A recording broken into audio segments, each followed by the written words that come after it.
The science says that the environment signals the gene. That's epigenetics. Mm-hmm. The end product of an experience in the environment is an emotion. So as long as you're living by the same emotion every single day, you're signaling the same gene in the same way. And if that gene is related to a survival emotion or stress hormone, then you're downregulating the gene and you're creating disease. So when the person trades that emotion and really breaks free from the chains of their past, and now they're feeling an elevated emotion, well, now they're dialing down the gene for MS, and they're upregulating the gene for health and balance. And so the person will just say to them, where's the disease? Well, I'm not the same person. I'm not this. And the side effect of that is a transformation in healing. So the funny thing about it is the person who has the healing is not talking about the healing. Whether it's blind people seeing, deaf people hearing, we have crazy evidence now.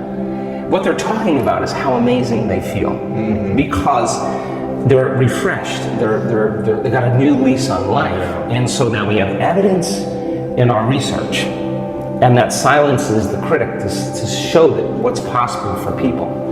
And now we have evidence and testimony that we have evidence where people stand on the stage and say, "Hey, I broke my back in 3 places. I haven't been able to stand up straight. I came into this event hunched over. I couldn't lay down. Now this guy's jumping around on the stage. He's laying on his back. He's touching his toes. He's you can tell. I mean, he's having his moment. We changed somebody.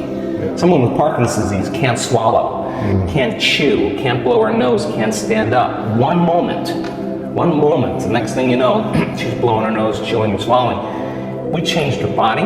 We changed her life, and we changed her future. And she doesn't look like a movie star, and she doesn't look like she's a vegetarian, and she doesn't look like she's buffed. She just looks like a normal person. Now, the person in the audience who's watching that and looking at this person and seeing that they're no different than them, it just starts to cause them to think, if someone else can do it, I can do it. So you see the person with the stage 4 cancer that got the voodoo curse that they have 3 months to live. And now they have no evidence of cancer in their body. They're standing on the stage telling that story. Somebody in the audience is checking her out going, I have the same condition. And if she can do it, I'm going to step right in that footprint. I'm going to do it the way she did it. And all of a sudden, you start seeing this change in the community in a week-long event, because once there's a breakthrough, right? I mean, it's like a 4-minute mile. It's in the field, But it's not only in the field. You're seeing evidence in 3-dimensional reality. And evidence is the loudest voice right now. And so people don't want to see talking heads. Anybody can see them on the internet. Information is readily available. What they want to see is evidence.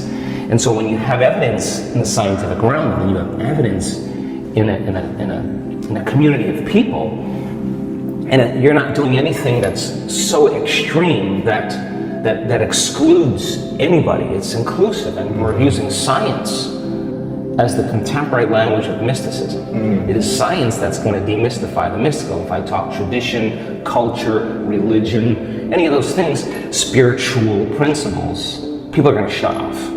You're going to divide an audience. But science creates community. Right. So by building the scientific model, I don't subscribe to any type of meditation, because I look at the evidence of what we've gathered, and let's see, by applying this formula, to what extent can we prove to human beings how powerful they really are? And I think that has become something that has mystified me, because when I see blind people